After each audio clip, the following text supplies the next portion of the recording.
પહેલો જ પ્રશ્ન જ્યારે ધર્મનો આવે એટલે વાત આવે કર્મ. સૌથી પહેલા તો કર્મ જેવી વસ્તુ છે, અને જો કર્મનું સિદ્ધાંત સ્થાપિત થાય તો જ ધર્મમાં સુખ છે એ વાત સિદ્ધ થાય. જો કર્મ જેવી વસ્તુ ના હોય તો એક છોકરો જન્મે છે ઝોપડપટ્ટીમાં, એક છોકરો જન્મે છે મહેલમાં, એક છોકરો બધા અંગ બરોબર લઈને જન્મે છે, એક છોકરો પાંગડો જન્મે છે, એક છોકરો હોશિયાર, એક છોકરો નબળો. આ બધા તફાવતો શા માટે? બધા જ ફરવા જાય છે, કોઈકની બસ પલટી મારીને પડી જાય છે, કોઈકની બસ એ જ રોડમાં બરોબર નીકળી જાય છે. કઈ બુદ્ધિ ચાલી, કયું પુરુષાર્થ ચાલ્યું, કઈ હોશિયારી ચાલી? કોઈ કાશ્મીરમાં જાય છે ને કોઈ આતંકવાદીના નિશાના ઉપર આવી જાય છે ને આપણે અહીંયા બરોબર છીએ, કોઈ કાશ્મીરમાં જાય છે ને બરોબર આવી જાય છે, કોઈ અહીંયા આતંકવાદીના નિશાના ઉપર આવી જાય છે. આ બધામાં કઈ હોશિયારી ચાલે ને આટલું બધું ડિફરન્સ? આના પાછળનું કારણ શું? બધાના ફેસ જુદા, બધાની આંખો જુદી, બધાનું લુક જુદું, બધાની અવાજમાં મીઠાશ જુદી, બધાનું કંઠ જુદું, સાંભળવાની શક્તિ જુદી, પચાવવાની શક્તિ જુદી. આટલું બધું જુદું જુદું જુદું જુદું. What is the basic difference? ઠીક છે, એક વસ્તુ સમજો, માત્ર કર્માધીન નથી. બાકી કોઈ એમ કહી દે મારા પુણ્ય સારા છે, હવે મને જે ખાવું હોય 365 દિવસ રોજ 2 પેકેટ પાવ ખાતો જાય અને કે પછી મને કોન્સ્ટિપેશન ના થાય, તો એવું નથી બનવાનું. હા, બહુ ચડિયાતા પુણ્ય તો વાત જુદી છે. માત્ર કર્મવાદમાં કે માત્ર પુરુષાર્થવાદ એકલામાં જૈન દર્શન માન્ય કરતું નથી. કર્મ કોઈ જોઈ શકે છે, તો પછી જે વસ્તુ આપણે જોઈ નથી શકતા એ વસ્તુને માનવું કઈ રીતે? એ વસ્તુને માનવું કઈ રીતે? એક સીડી હોય, સીડી ખબર છે ને? તમે સીડી કહો કે પછી ઓલું નાખે ને પેન ડ્રાઈવ. દુકાનમાંથી તમે જ્યારે પેન ડ્રાઈવ લ્યો એની અંદર કઈ ભરેલું હોય? કંઈ જ નહીં. અને પછી તમે એની અંદર નાખો. સમજી લો પેન ડ્રાઈવ કે પછી ઓલું શું કહેવાય હાર્ડ ડ્રાઈવ, જીબી થી પણ ઊંચું શું આવે? ટીબી. 100 200 500 ટીબી. એની અંદર માલ મસાલો કેટલો આવી શકે? કલ્પનાની બહાર. તમે જ્યારે માર્કેટમાંથી આ ટીબી લ્યો છો એનું શું વજન હોય? 500 600 ગ્રામ ખાલી છે ને? અત્યારે ખાલી છે 500 600 ગ્રામ જે એનું વજન હોય, અને તમે એને ફૂલ લોડ કરો અને પછી વજન કરો, 2 કિલો થઈ જશે. શું થયું? વજન એટલું જ. તો આપણે કેમ કહીએ કે અમારું ડિવાઇસ કે આ જે યંત્ર છે ફૂલ્લી લોડેડ છે? લોડ શું થયું? ખાલી વસ્તુ તમે આ બજારમાંથી લ્યો અને એને તોડી ફોડી નાખો, જે તમને વાયરો કે ચિપ્સ કે જે પણ હોય અંદર જે દેખાશે એ જ લોડ કર્યા પછી દેખાશે? એને ચલાવવાની વાત નથી, એમને એમ. એની અંદર તમે પિક્ચર લોડ કરો, હોલીવુડ બોલીવુડના બધા જ પિક્ચર તમે લોડ કરો અને લોડ કર્યા પછી તમે એને તોડો તો ચિપમાં ક્યાંક તમને સલમાન ખાન દેખાશે? તો મને કહો, એ જ્યારે તમે કનેક્ટ કરો છો તમારે ટેલિવિઝન સાથે, તો આટલા બધા પાત્રો, સીન, સીનરી, ડાયલોગ્સ, ભાષા આવે ક્યાંથી? મારી વસ્તુ સમજાય છે? આવે છે ક્યાંથી?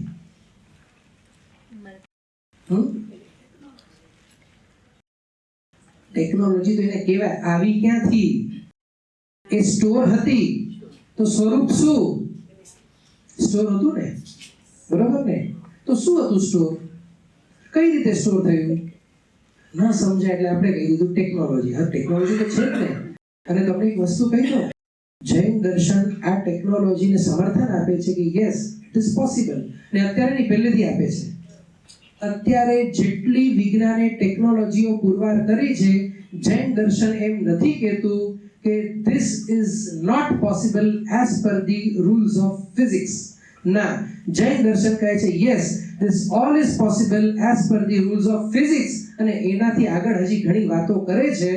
જૈન દર્શન તો એટલે સુધી વાતો કરે છે કે આટલું જ નહીં, આવા અને આવા પણ સંશોધનો શક્ય છે.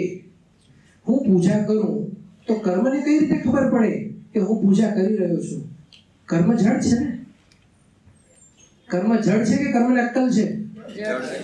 જડ છે. જડ એટલે કે જેની અંદર કોઈ સેન્સ નથી, જેની અંદર કોઈ બુદ્ધિ નથી, એવો કર્મ છે. અને હું જ્યારે આરાધના કરું તો જડ એવા કર્મને ખબર કઈ રીતે પડે કે જો આ દેરાસર જઈ રહ્યો છે, હવે આપણે સારા બની જઈએ અને એના આત્મા ઉપર ચોંટી જઈએ, એને ખબર પડે? લાગે છે ને ખબર પડે? તો પછી આખું સાયન્સ શું છે? એક બાજુ કર્મ છે, કર્મ નથી દેખાતા તો અમે જેમ પેલું કહ્યું, તમારું ગીગાબાઇટ ને ટીગાબાઇટ ને મેગાબાઇટ ને જે હોય, લોડેડ અને અનલોડેડ બંનેના વજનમાં ફરક નથી, છતાંય આ સાવ ખાલી છે અને આમાં સેંકડો અને હજારો પિક્ચરો આની અંદર પડ્યા છે. અને જેવું આપણે ઓન કરીએ બધા જ પ્લે એક કરતા શરૂ થઈ જાય. તમે વજન નહીં દેખાય, એને તમે ખોલી નાખો નહીં દેખાય. એટલે મહેરબાની કરી કર્મને જોવા માટે કોઈનું ઓપરેશન કરતા નહીં. એમ ખોલી નાખો, ક્યાંક કર્મ દેખાશે. આ આવું જ છે, સેમ. જેમ એનું ડિવાઇસ કનેક્ટ થાય એ બધા જ એના રોલ દેખાડશે. એવા ડાયલોગ્સ પણ આપણને સંભળાય ને, ભાઈ આ છે તે છે. રડાવવાની તાકાત છે. મીર ગુજરી ગયો, કેટલા લોકો રડ્યા હતા, વર્ષો ઘણા થઈ ગયા ભલે, બરોબર ને? ક્યાંથી રિલે થયું, ક્યાં પહોંચ્યું થયું ને, બધું જ કરાવવાની તાકાત છે. આ કર્મ પણ આવું જ છે. તમે ઓપરેશન કરશો તો નહીં દેખાય. હવે પ્રશ્ન એ આવે, કર્મ તો જડ છે. એવી રીતે આપણે જ્યારે આ પેન ડ્રાઈવમાં જે લોડ કરીએ, જે લોડ વસ્તુ થઈ રહી છે, એ જડ છે કે એની અંદર ચેતનાથી છે? જડ છે. આ તો જસ્ટ જેવું તમે નાખો, નાખવાની તાકાત કોની છે? અહીંયા પણ કર્મની તાકાત નથી, તાકાત આપણી છે. We are like magnet. આપણે મેગ્નેટ જેવા છીએ, કર્મ લોખંડ જેવા છે. આપણે લો ચુંબક જેવા, કર્મ લોખંડ જેવા. જેવો આપણે ભાવ કરીએ એટલે તરત લોખંડમાં લો ચુંબકીય શક્તિ વધતી જાય અને આજુબાજુ રહેલા જે કર્મ છે એને ખેંચે. આ તો ફક્ત કર્મ આવ્યા છે. હવે જેવો ભાવ છે એવી રીતે આત્મા કર્મમાં ફીડિંગ શરૂ કરશે. દિલ વાલે દુલ્હનિયા તમે નાખો તો તેરે નામ ના દેખાય. જો આ ભાષા એટલા માટે બોલું છું ને બધાને સમજાય, બરોબર ને? સીધી વાત છે ને? જે તમે નાખો એ જ દેખાય કે પછી અંદર ચેન્જ થઈ જાય, કારણ કે જડ છે અને કર્મ જડ છે. માટે જેવા નાખીશું તેવા જ તે લોકો આપણને પિક્ચર દેખાડશે. જેવો મેં ભાવ કર્યો તેવું મેં કર્મમાં ફીડ કર્યું. કર્મમાં તાકાત શું છે? એનામાં ખાલી સ્ટોરેજ કેપેસિટી છે. કર્મ એટલે શું? It is nothing but storage capacity. અને એમાં સ્ટોર થઈ જાય અને ભાવની અંદર જ બધું નક્કી થાય કે હવે આ પ્લે ક્યારે થશે, પ્લે કેટલા સમય પછી થશે, આ પ્લે કેવો થશે, આ પ્લેની ક્લેરિટી કેવી હશે, આ પ્લે કેટલો સમય ચાલશે, આ બધું નક્કી થઈ જાય. જ્યારે તમે શૂટિંગ કરો અને એમાં ફીડ કરો, જેવી ક્લેરિટી હોય એવું જ દેખાડે ને. અહીંયા પણ ભાવ કરતી વખતે જેટલી તીવ્રતા હોય તેવા ફળો આવે. કર્મ ઇઝ નથિંગ બટ જસ્ટ